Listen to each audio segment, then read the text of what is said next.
ராஜா, remake ராஜா. இந்த பட்டத்தை யாரு கொடுத்தாங்க? உங்க எல்லாருக்கும் தெரியுமே. நம்ம ஜெயம் ரவி இருக்காரு, அவங்களுடைய அண்ணன். அவரை பார்த்தோன்னே எல்லாரும் வந்து ரீமேக் ராஜா, ரீமேக் ராஜா. ஏன்னா அவர் படங்கள்லாம் ரீமேக் தான் சார் அப்படின்னு நிறைய சொல்லிட்டாங்க. ஒரிஜினலா ஒரு ஸ்கிரீன் பிளே ஒன்று கொடுத்தாரு, பாட்டையே கிளப்பிட்டு போச்சு. அவர் இன்னும் ரீமேக் படங்கள் தான் பண்ணுவாருங்கிற மாதிரியும், அவர் ஒரிஜினலா படங்கள் பண்ண மாட்டாருங்கிற மாதிரியும் நிறைய பேசினாங்க. ஆனா அந்த ரீமேக் ராஜாங்கிற பட்டத்துக்கு சரியான நபர் யாரு அப்படின்னு பார்த்தா, ப்ராபபிலிட்டியில, அதாவது தான் நடித்த திரைப்படங்கள்லயே இவ்வளவு படங்கள் ரீமேக்கா இருக்கு அப்படின்னு சொல்றதுல இப்போ ரீசெண்டா அவருடைய படத்தை பத்தி நிறைய பேசிட்டு இருக்கோம். தளபதி விஜய் பத்தி. அதாவது 1992 தன்னுடைய கரியர் ஆரம்பிச்சிருக்காரு நாளைய தீர்ப்பு அப்படிங்கிற படம் மூலியமா. ஸோ நாளைய தீர்ப்பு தான் முதல் படம். ரெண்டாவது படமே வந்து புரட்சிகரர் கேப்டன் விஜயகாந்தோட சேர்ந்து செந்தூர பாண்டி, அதுக்கப்புறம் ரசிகன், அதுக்கப்புறம் தேவா, ராஜாவின் பார்வையிலே, விஷ்ணு, சந்திரலேகா, கோயம்புத்தூர் மாப்பிள்ளை, பூவே உனக்காக, வசந்த வாசல், மாண்புமிகு மாணவன், செல்வா, காலமெல்லாம் காத்திருப்பேன், லவ் டுடே, ஒன்ஸ் மோர், நேருக்கு நேரு, காதலுக்கு மரியாதை, நினைத்தேன் வந்தாய், பிரியமுடன், நிலாவே வா, துள்ளாதனம் துள்ளும், என்றென்றும் காதல், நெஞ்சினிலே, மின்சார கண்ணா, கண்ணுக்குள் நிலவு, குஷி, பிரியமானவளே, ஃப்ரெண்ட்ஸு, பத்ரி, ஷாஜகானு, தமிழன், யூத்து, பகவதி, வசீகரா, புதிய கீதை. இது வரைக்கும் ஒரு விஜய். இதுக்கப்புறம் ஒரு விஜய் மீசைஸ்லாம் எடுத்து ஸ்டப்பெல்லாம் வச்சுட்டு திருமலை, அதுக்கப்புறம் உதயா கொஞ்சம் ரிலீஸ் லேட் ஆச்சு, கில்லி, அதுக்கப்புறம் மதுரை, திருப்பாச்சி, சுக்ரன், அதுக்கப்புறம் சச்சின், சிவகாசி, ஆதி, போக்கிரி, அழகிய தொழுமன், குருவி, வில்லு, வேட்டைக்காரன், சுறா, காவலன், வேலாயுதம், நண்பன், துப்பாக்கி, தலைவா, ஜில்லா, அப்புறம் கத்தி, புலி, தெரி, பைரவா, மெர்சல், சர்க்கார், பிகில், மாஸ்டர், பீஸ்ட், வாரிசு, லியோ, கிரேட்டஸ்ட் ஆஃப் ஆல் டைமோட 68 படம். இப்போ வரப்போறது தளபதியுடைய 69 69வது படம். ஒரு படத்தை ரீமேக் பண்றது அப்படிங்கிறது, சார் சும்மா விஜய் படம் தான் ரீமேக் மாதிரி சொல்லாங்க, எல்லாரும் படத்தை ரீமேக் பண்ணுறாங்க. கண்டிப்பாக உண்டு, ரீமேக் பண்ணாதவங்களே கிடையாது. ஒரு காலத்தில் வந்து நிறைய ரீமேக் படங்கள் அப்படின்னு சொல்லும்போது பிளாக் அண்ட் ஒயிட் பீரியடில் அப்படிங்கிறப்போ நடிகர் சிவாஜி கணேசன் படங்கள் வந்து நிறைய ரீமேக் வந்திருக்கு. அதுக்கப்புறம் வந்து நல்ல கதைகள் வந்ததுன்னா உடனே ரீமேக் வந்து பண்ணுவாங்க. அதே மாதிரி கிட்டத்தட்ட வந்து எம்ஜிஆர் அவர்களும் ஒரு படம் இருக்கணும், ஒன்று இருக்கலாம் இல்லை 2 இருக்கலாம், அது மேலே கிடையாது. ரீமேக் படங்கள் அவ்வளோவா பண்ண மாட்டார். பண்ணியிருக்கார், ரீமேக் படங்கள் இருக்குது. அந்த இது யாதவ் கி பாரத்னு நினைக்கிறேன், அது மாதிரி ஒரு சின்ன விஷயம் ஒன்று பண்ணியிருந்தார். அதுக்கப்புறம் வந்து பார்த்தீங்கன்னா ரஜினி சார் ரீமேக் படங்கள் பண்ணியிருந்தார். வருஷத்தில் ஒரு 5-6 படம் வருதுன்னா ஒரு படம் ரீமேக் இருக்கும், ஒரு படம் ஒரிஜினல் இருக்கும். இந்த மாதிரிலாம் இருந்திருக்கு, இல்லாமல்லாம் இல்லவே இல்லை, எல்லாரும் ரீமேக் பண்ணியிருக்காங்க. இதே மாதிரி தான் தெலுங்கு சினிமாலையும், அதே மாதிரி தான் கன்னட சினிமாலையும், அதே மாதிரி தான் ஹிந்தி சினிமாலையும். ஒரு இடத்துல ஹிட்டான ஒரு சப்ஜெக்டை நல்லா இருக்குது, இது ரொம்ப இது வந்து ஆல் இண்டியா லெவலில் சூப்பராக போகும் அப்படின்னு தெரிஞ்சதுன்னா கண்டிப்பாக அந்த படத்தை ரீமேக் பண்ணுறதுக்கு எல்லாருக்கும் ஒரு ஆர்வம் ஏற்படுது, இல்லைன்னு சொல்லலை. பட் இங்கே வந்து பார்த்தீங்கன்னா கிட்டத்தட்ட இப்போ தளபதி நடித்த ஒரு 69 படம் நான் சொல்லிட்டேன். இந்த 69 படத்தில் ரீமேக் அப்படின்னு பார்க்கும்போது கிட்டத்தட்ட வந்து 16 படங்கள் இது வரைக்கும் ரீமேக் பண்ணியிருக்காரு.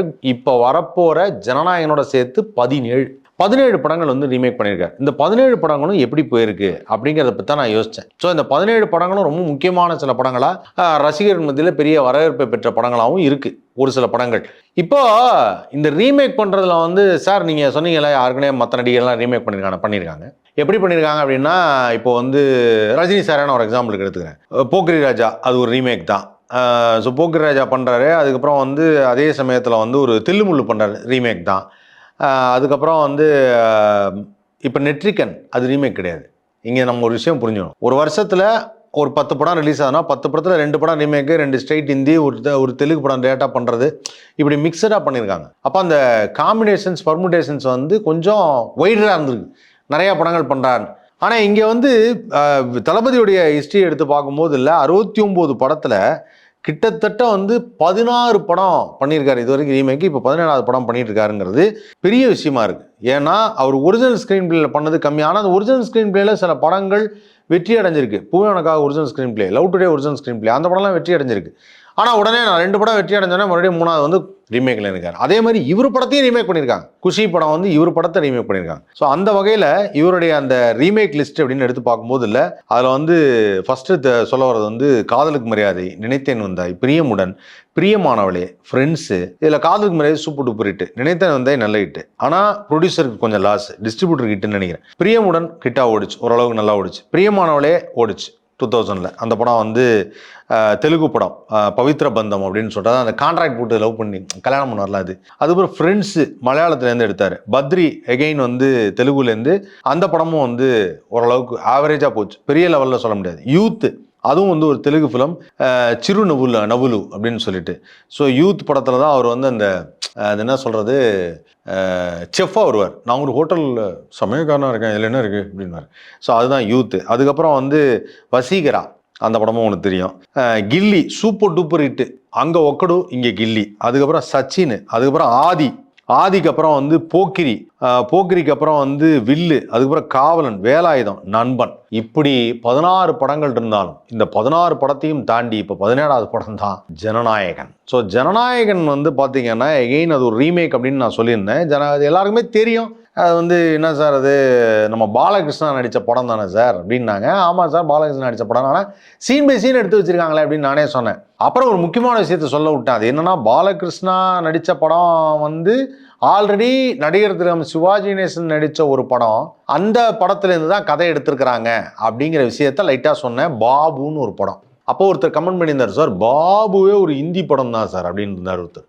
ஆனால் அவருக்கு நான் ஒரு விஷயத்தை தெளிவுபடுத்தினேன். பாபு ஹிந்தி படம் இல்லை.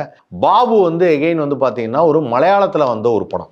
ஓடையில் நின்று அப்படின்னு சொல்லிட்டு 1965 வந்த படம். 1965 வந்த அந்த படத்தை சிவாஜி சார் வந்து மறுபடியும் வந்து பாபுன்னு 1971 65 அந்த ஓடையில் நின்று அப்படிங்கிற அந்த படத்தை, ஒரு கதை, அது ஒரு அருமையான கதை.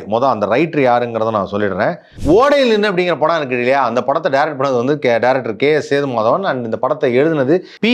கேசவ தேவ் அப்படிங்கிறவர். ஸோ இதை வந்து ஒரு நாவல், அதை பேஸ் பண்ணி தான், novel of the same name, ஓடையில் நின்னுங்கிற ஒரு நாவல், அந்த நாவலை பேஸ் பண்ணி தான் இந்த படத்தை எடுத்திருக்கிறாங்க. ஸோ இந்த படம் வந்து நல்ல ஹிட் ஆனவும், இதில் ஆக்சுவலாக வந்து பார்த்தீங்கன்னா ஒரு கதைப்படி வந்து இதில் ஒரு சின்ன யங் பாப்பாவா நடித்தது யார் அப்படின்னு பார்த்தீங்கன்னா சுரேஷ் கோபி. அவருடைய டெபுட்டன் மூவி இது. சுரேஷ் கோபி அவர்கள் சின்ன குழந்தையா நடித்த படம். So 6 years old, he appeared as a feudal lord's timid son. ஒரு பையன் கேரக்டர். ஆனால் அது அப்படியே root cause of Pappu running away from okay. So இதில் வந்து பார்த்தீங்கன்னா இந்த பையன் கேரக்டரை பொண்ணாக மாற்றி அந்த ரிக்ஷாக்காரன் தான் வந்து அந்த அந்த பையனுக்காக வந்து நிறையா வந்து செய்கிறான். அப்படிங்கிறப்போ அவனுக்குள்ள ரிலேஷன்ஷிப்பில் அந்த இருந்த கதையை அப்படியே வந்து இங்கே கொஞ்சம் டேக் ஓவர் பண்ணி கொஞ்சம் அதை தழுவி பாபுன்னு இங்கே தமிழில் எடுத்தாங்க. 1971 சிவாஜி சார் நடித்தார். இந்த ஓடையில் நின்னுங்கிற படத்துக்கு ஆல்ரெடி வந்து certificate of merit national film அவார்ட்ஸில் வந்து தந்துட்டாங்க. ஓகே, இது குறிப்பிடத்தக்கது, நோட் பண்ணி வச்சுக்கோங்க. அதுக்கப்புறம் சிவாஜி சார் பாபுல நடிச்சதுக்கு அப்புறம் அந்த படம் சூப்பர் டூப்பரா ஓடவும், அதை அப்படியே இந்தியில வந்து ராஜேஷ் கண்ணா ஒரு படமா நடிச்சார். அந்த படம் பேரும் பாபு. ஸோ அந்த படம் வந்து நடிச்சு அதுவும் ஒரு பெரிய ஹிட் ஆனதுக்கு அப்புறம் பல வருஷமா என்னப்பா யாருமே அந்த படத்தை ரீமேக் பண்ணலங்கிறப்போ பகவந்த் கேசரியில அங்கேருந்து வராரு, அந்த கதையை நான் எடுக்கிறேன் அப்படின்னு சொல்லிட்டு அந்த லைனை, அதாவது அதில் உள்ள எமோஷனல் டச் உள்ள ஒரு குழந்தைக்காக ஒரு பெரிய ஆள் வந்து தன்னோட லைஃபை சாக்ரிஃபைஸ் பண்றாரு. அதாவது வேற யாரோ ஒரு குழந்தை, தனக்கு பிறந்த குழந்தை இல்லை, யாருக்கோ பிறந்த குழந்தைக்காக எந்த விதமான பந்தம் உள்ள ஒரு பாசத்தின் அடிப்படையில் ஒரு சாக்ரிஃபைசிங், அதுதான் அந்த கதை. அது வந்து கரெக்டா என்ன ஆச்சுன்னா 2023 பகவந்த் கேசரியா வந்தது. இந்த பகவந்த் கேசரி வரும்பொழுது இந்த பகவந்த் கேசரி அதோட நிறுத்தினா அதுக்கு நேஷனல் அவார்டு தராங்க, பெஸ்ட் ஃபீச்சர் ஃபிலிம் அப்படின்னு சொல்லி. ஏற்கனவே 1967 தந்துட்டாங்க. ஸோ ஆக மொத்தம் நேஷனல் அவார்டு 20 வருஷத்துக்கு ஒரு தடவை அதே படத்துக்கு திருப்பி கொடுப்பாங்க போல இருக்கு. நாம நேஷனல் அவார்டு வாங்குறதுக்கு சரியான உக்தி என்னன்னா, கரெக்டாக வந்து பழசு ஏதாவது நேஷனல் அவார்டு வாங்கியிருந்ததுன்னா அதே படத்தை எடுத்து திருப்பி மெருகேற்றி நல்ல கதை என்று சொல்லி எடுத்தோம்னா நேஷனல் அவார்டு கிடைக்கிறதுக்கு வாய்ப்பு இருக்கு. என்ன சொல்றீங்க? வடிவேல் ஜோக் மாதிரி இருக்குல்ல. இப்போ அடுத்தது வந்து பாத்தீங்கன்னா பகவந்த் கேசரி எடுத்து என்ன பண்ணிருக்காங்க, இப்போ ஜனநாயகம் பண்ணிருக்காங்க. ஸோ இது ஆக மொத்தம் அது கிண்டப்பட்ட கேசரி கிட்டத்தட்ட 5வது வாட்டி கிண்டப்படுது. 1965 கிண்டிக்கிட்டே இருக்காங்க. அது திருப்பி அந்த கதையை எடுக்கிறதுக்கு அதே லைனு, அதே சீனு, அதே விஷயத்த திருப்பி 2025 எடுத்து 26 ரிலீஸ் பண்றாங்க. ஆக மொத்தம் இந்த ரீமேக் பண்றது அப்படிங்கிறது ஓகே சார் பரவாயில்ல இருக்கட்டும் அப்படின்னு சொன்னா கூட, இந்த ரீமேக் பண்ணும்போது ஏன் ஒரிஜினல் ஸ்கிரீன் பிளே என்ன ஆச்சு? ஒரு தமிழ் சினிமா H. வினோத் ஒரு சூப்பர் டைரக்டர், அவருடைய ஒரிஜினல் ஸ்கிரீன் பிளே மறக்கவே முடியாது நம்மளால. வந்து அவர் எடுத்த அந்த முக்கியமான ஒரு படம் அதுதான் நம்ம நட்டி நடிச்சிருந்தாரு அந்த படம் சதுரங்க வேட்டை மறக்கவே முடியாது. அப்படி ஒரு ஸ்கிரீன் பிளே பண்ண தெரிஞ்ச ஒரு டைரக்டர் வச்சு எதுக்கு ரீமேக் எடுக்கணும்? தேவையில்லை. ஆனா அவர் எடுத்திருக்காரு. இப்போ நெட்டிசன்ஸும் சமூக வலைதளங்கள் என்ன சொல்றாங்கன்னா, இந்த படம் ரீமேக் போட்டு ட்ரோல் பண்ணி எல்லாம் பண்றாங்க. இந்த படத்தை எதுக்கு பார்க்கணும்? யாருமே ஜனநாயகன் படத்துக்கு ஃபர்ஸ்ட் ஷோ டிக்கெட் கிடைக்கலன்னு வருத்தம் மட்டும் படக்கூடாது. ஆல்ரெடி அது பிரைம் வீடியோல இருக்கு, பார்த்துக்கோங்க. ஆள் மட்டும்தான் வேற. பாலையாவை நம்ம வந்து விஜயமா நினைச்சுப்போம். நினைச்சுக்கிட்டு அப்படியே அந்த சீன்லாம் பார்த்துட்டீங்கன்னா அப்புறம் போய் கிளைமேக்ஸ் காட்சியில் வரக்கூடிய அந்த ட்விஸ்ட் மட்டும் பார்க்கலாம். இதில் இன்னொரு விஷயம், அந்த படத்தை பார்த்தவங்களுக்கு இப்போ ஒரு ஷாக்கிங்காக இருக்கும். ஏன்னா அந்த படத்தில் பாலையா வந்து அந்த குழந்தைக்காக ஒரு இடத்துல அணில் பிடிப்பார். அணிலை வந்து அப்படி தேடி தேடி அதோ பார் அணில், அது ஓடுது பார், அங்க பார், இங்க பார் அப்படின்னு அந்த அணில. இந்த சீனை தமிழ் சினிமால எடுத்திருப்பாங்களா? ஏன்னா ஆல்ரெடி அணில்னு சொல்லி ட்ரோல் பண்ணிட்டு இருக்காங்க. அப்ப அந்த அணில் சீனை எடுத்திருப்பாங்களா? தெரியல. இல்ல அணிலுக்கு பதிலாக வேற ஏதாவது எலி வச்சிருப்பாங்களா? இல்ல முயல் வச்சிருப்பாங்களா? தெரியல. இல்ல கோழி வச்சிருப்பாங்களா? தெரியல. சோ அதனால அதுவும் எனக்கு யோசிக்க வேண்டிய விஷயமா இருக்கு. ஆனா ஒரு சமயம் நான் அப்படி யோசிக்கிறேன், சரி இவங்க எல்லாம் யோசிச்சு இந்த மாதிரி ஒரு படம் பண்றாங்கன்னா கரெக்டா அந்த விஷயம் எல்லாம் பார்த்துப்பாங்க. நமக்கு தமிழ் சினிமால இவர் அரசியல் நோக்கோட வரப்போகுதுன்னா அப்ப அதுக்கு தகுந்த மாதிரி ஸ்கிரீன் பிளே பண்ணுவாங்க, அதுக்கு தகுந்த மாதிரி சில சீன்ஸ் வைப்பாங்க, மக்களுக்கு அதை பார்த்தோன்னே அப்படி தெரிக்கணும், அப்படி இருக்கணும் அப்படின்னு நினைச்சேன். சினிமாங்கிறது சிம்பாலிக்கா ஒரு இடத்துல நம்ம ஏதாவது ரெப்ரசென்ட் பண்ணா அது அரசியலுக்கு ரீச் ஆகுங்கிறது பல வருஷமா தெரியும் சினிமா மூலியமா. இந்த படத்துல என்ன பண்ணிருக்காங்கன்னா, ஒரு ஷாட் வந்து சூரியன் பின்னாடி அழகா ரைசிங் சன் இருக்கு, அதுக்கு முன்னாடி விஜய் பைக் ஓட்டு வர்றாரு, அதுக்கு முன்னாடி இந்த பொண்ணு ஓடுது. So as per the symbolic representation Udhayasuriyan. எதுக்காக வந்து அப்புறம் இவ்வளவு தூரம் அவர் எதிர்க்கிறேன்னு சொல்லிட்டு அதை சப்போர்ட்டுக்கு வைக்கிற மாதிரி வச்சாரு? தெரியல. இப்போ அந்த ஷாட் எடுக்கும்போது ஏன் இவருக்கு தெரியல? ஏன் இதை பண்ணாங்க? அப்புறம் இல்லை ஃபர்ஸ்ட் சீனில் ஒரு ஷாட்டில் வந்து ட்ரெய்லரில் வந்து தளபதி வெற்றி கொண்டான் அப்படின்னோடனே அவனை யாரும் தோற்றலையே அப்படின்னு சொல்கிறாரு. கண்ணை காமிக்கிறாங்க, லிப்ஸ் இந்த இடத்துல காமிக்கிறாங்க. எல்லாருக்கும் ஒரு டவுட்டு, புசி ஆனந்தோ அப்படின்னு. ஸோ அதில் புசி ஆனந்த் தான் நடிச்சிருக்காருங்கிற டவுட்டில் எல்லாரும் இருக்கிறாங்க. அதுக்கப்புறம் ஒரு ஐஆர்எஸ் அதிகாரி அவர் நடிச்சிருக்காரு.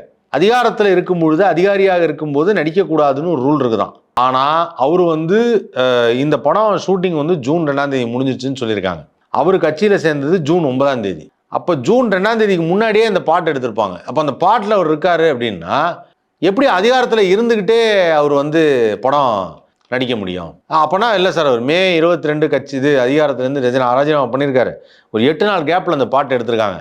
ஸோ அதுதான் கடைசி ஷூட் அப்படிங்கிறாங்களா? தெரில, சொல்லுவாங்க, இப்படின்னு தெரில. ஸோ இவ்வளோ விஷயங்கள் அடங்கியிருக்கு. ஜனநாயகன் வந்து ஒரு சாதாரண ஒரு படமாக இல்லை, அது ஒரு ரீமேக்லையும் ஏகப்பட்ட ரீமேக் ஆயிருக்குது அப்படிங்கிறது தான். பட் இது வந்து ரசிகர்கள் மத்தியில் அப்போ ஒருத்தர் போட்டிருந்தார், சார் எவ்வளோ ரீமேக் பண்ணாரு சார், தளபதி பண்ண சார் நாங்கள் பார்ப்போம். கரெக்டு, நான் தப்புன்னே சொல்லலை. தளபதிங்கிறது அது அவருடைய ஸ்டைல், அவரோட ஸ்டைலுக்கு படம் பார்க்குறதுங்கிறது எல்லாருமே பார்த்துருவாங்க. ஆனால் வெகுஜன மக்கள் இதை பார்ப்பாங்களா? வெகுஜன மக்கள் இவ்வளோ ரீமேக்காக இருக்கக்கூடிய படத்தை பார்ப்பாங்களா? பார்த்துருக்காங்க. போக்கிரி படம் நம்ம ஊரில் பெரிய ஹிட்டு, ஆனால் போக்கிரி படம் ரீமேக் தான். காதலுக்கு மரியாதை நம்ம ஊரில் பெரிய ஹிட்டு, ஆனால் காதலுக்கு மரியாதை ரீமேக் தான். ஏன் இந்த ரீமேக் படங்களுடைய வரிசையை சொன்னேன் அப்படின்னா, இந்த ரீமேக் படங்கள்லாம் பார்க்கும்பொழுது எல்லாரும் என்ன நினைக்கிறாங்க அப்படின்னா, ஓ இத்தனை ரீமேக் படம் பண்ணிருக்காரு, இவ்வளோ இந்த ரீமேக் படமும் என்ன பெருசாக ஆட போகுது அப்படின்னு நான் சொல்கிறேன்னு எனக்கு கிடையாது.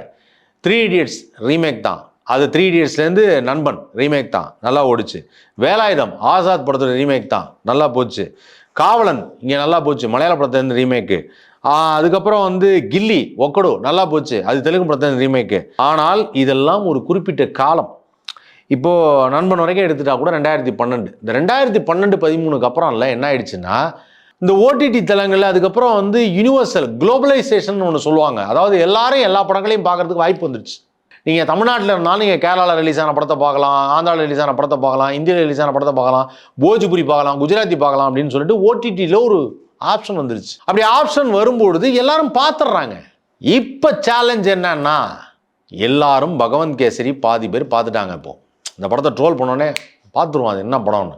அந்த படத்தை ரீமேக் பண்ணி வச்சிருக்காரா பார்ப்போம் அப்படின்னு சொல்லி அதை பார்த்துட்டாங்க. அப்போ எப்படி போய் இந்த படத்தை பார்ப்பாங்க? கம்பேர் பண்ண ஆரம்பிப்பாங்க, ரசிக்க மாட்டாங்க. இது அதில் நல்லா இருக்கு, இதில் நல்லா இருக்கு, அதை விட இது பெட்டராக இருக்குது, இதை விட அது பெட்டராக இருக்குது, இப்படிலாம் கம்பேர் பண்ண ஆரம்பிச்சிருவாங்க. இதெல்லாம் நடக்கணுமா? தேவையா?